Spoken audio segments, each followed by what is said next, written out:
কি আমরা এটা হচ্ছে সাধারণ গণিত অথবা উচ্চতর গণিত উভয়ের ক্ষেত্রে ত্রিকোণমিতি আছে। ত্রিকোণমিতি থেকে বেসিক জিনিসগুলো আজকে আমরা শেষ করবো ইনশাল্লাহ। ত্রিকোণমিতি যে অনুপাতগুলো আছে তার মধ্যে আসলে পারস্পরিক সম্পর্কটা কি সেটা আমরা আজকে দেখবো।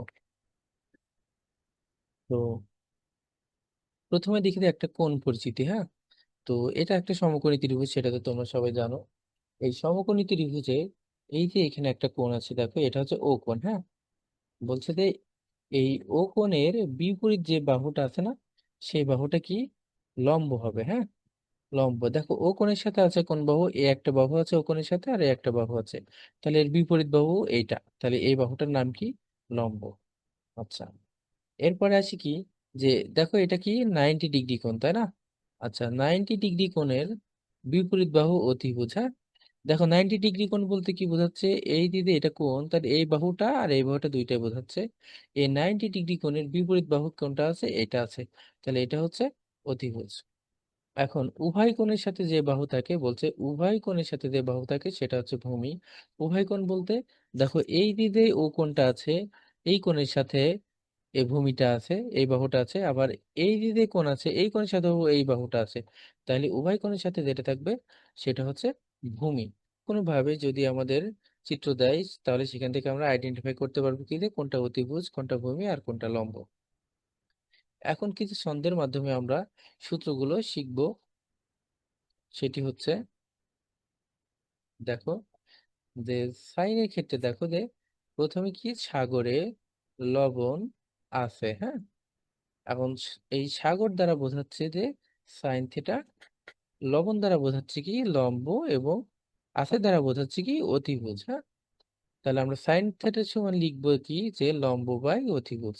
ঠিক আছে, যখনই সাইন থিটার সমান আসবে তখন তোমরা মাথায় নিয়ে আসবে কি সাগরে লবণ আছে, তার মানে কি লবণতে লম্ব আর আছেতে অধিভুজ। তাহলে আমরা কি লিখতে পারি যে আর একটা সূত্র জানি কি সাইন থেটা সমান 1/কোসেক থেটা, হ্যাঁ। আবার কোসেক থেটা সমান তুমি কি লিখতে পারো, যে দেখো জাস্ট এইটা হচ্ছে সাইনটা নিচে চলে আসবে, সাইনের জায়গায় চলে যাবে। তাহলে আমরা লিখতে পারি দেখি cosec theta equal sine theta, just বিপরীত টাইপের আর কি, যে সাইন থেটা এর বিপরীত কোসেক থেটা। তাহলে দেখো সাইন থেটার সমান তুমি লিখছো কি যে লম্ব বাই অতিভুজ, হ্যাঁ। আর সাইন থেটার বিপরীত যেহেতু 1/কোসেক থেটা, তাহলে তুমি কোসেক থেটার সমান তাহলে উল্টিয়ে লিখবা। তাহলে উপরে লিখবা কি অতিভুজ, আর নিচে চলে আসবে লম্ব। তাহলে কোসেক থেটার সমান আমরা লিখতে পাচ্ছি অতিভুজ বাই লম্ব। অথবা এক কথায় মনে রাখবে যে সাইন থেটার বিপরীত মানই হলো কোসেক থেটার মান, এভাবেও মনে রাখতে পারো।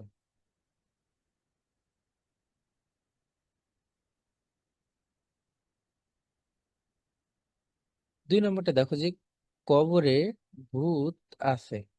কবর দ্বারা বোঝাচ্ছে কি মেনলি তোমার কোস থেটা, এবং ভূত দ্বারা বোঝাচ্ছে এখানে ভূমি, এবং আছে দ্বারা অতিভুজ।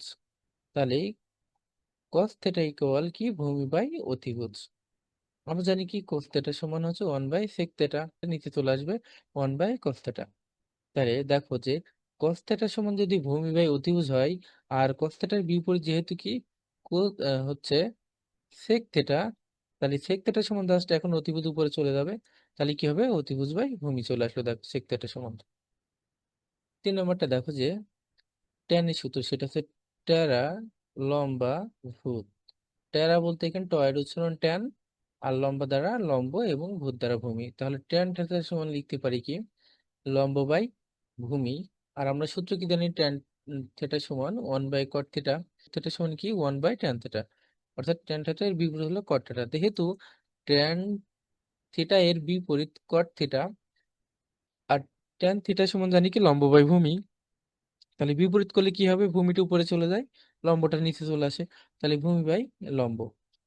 এখন দেখো যে কোন ঘরে, কোন ঘরে আসলে কার মান কেমন হবে আর কি, কোন চতুর্ভাগে, হ্যাঁ।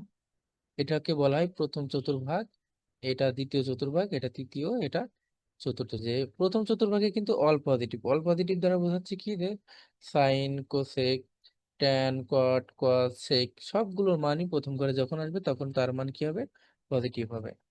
আর দ্বিতীয় ঘরে কে থাকবে, দ্বিতীয় ঘরে শুধুমাত্র সাইন এবং কোসেক একটু আগে পড়ে আসলে যে সাইন থিটা সমান 1 বাই কোসেক থিটা, তাহলে সাইন আর কোসেক কিন্তু দ্বিতীয় ঘরে পজিটিভ, অর্থাৎ সাইনের মান যদি তুমি নির্ণয় করো এবং কোসেক থিটার মান নির্ণয় করো আর সেটা যদি দ্বিতীয় ঘরে আসে তাহলে তার মান পজিটিভ হবে, আদারওয়াইজ অন্য ঘরে গেলে তার মান হচ্ছে নেগেটিভ হবে। হ্যাঁ, ট্যান কট দেখো তৃতীয় চতুর্ভাগে কি এই দুইটার মান কিন্তু এখানে এই রুমে আসলে পজিটিভ হয়, অন্যথায় নেগেটিভ হবে। এই চতুর্থ চতুর্ভাগটা কি যে কস এবং সেকের মানটা হচ্ছে পজিটিভ, অন্যথায় নেগেটিভ। এখন এক নজরে সূত্রগুলো তোমরা দেখে নাও। সেটি হচ্ছে সাইন থেটা সমান কি লম্ব বাই অতিভুজ, কোসেক থেটা কি জাস্ট এর উল্টা হয়ে যায়, তাহলে যেহেতু সাইনের বিপরীত কোসেক থেটা তাহলে হচ্ছে অতিভুজ বাই লম্ব। কস থেটা সমান কি যে ভূমি বাই অতিভুজ, তাহলে কোসের বিপরীত কি সেক থেটা, তাহলে সেক থেটা সমান অতিভুজ বাই ভূমি। ট্যান থেটা সমান কি লম্ব বাই ভূমি, তাহলে হচ্ছে কট থেটা সমান কি হবে ভূমি বাই লম্ব।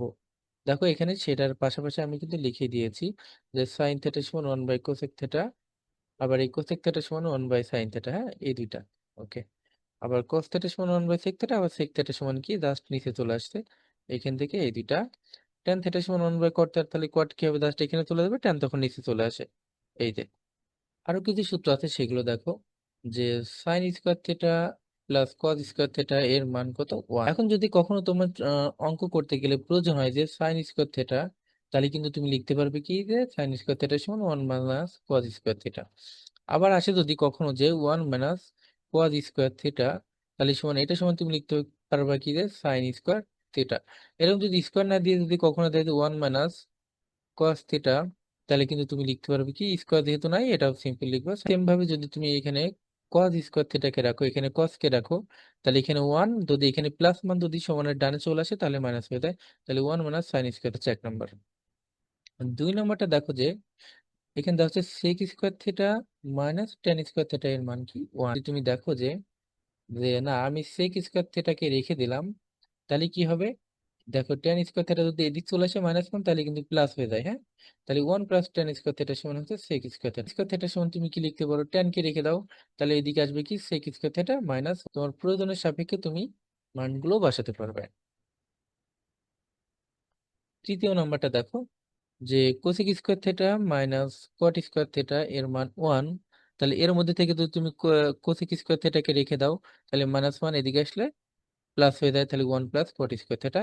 আর কট স্কোয়ারকে রেখে দিলে কোসেক স্কোয়ার থিটা -1 আগের মতোই। চিত্র দেখে সূত্র শিখি, এখান থেকে কিন্তু তোমাদের এমসিকিউ অনেক আসে, তো এটা একটু ভালো করে বোঝো। যে আমরা তো আগে চিনে আসছি যে কোনটা অতিভুজ কোনটা লম্ব কোনটা ভূমি। হ্যাঁ, এখন পিথাগোরাসের উপপাদ্য কি বলতো?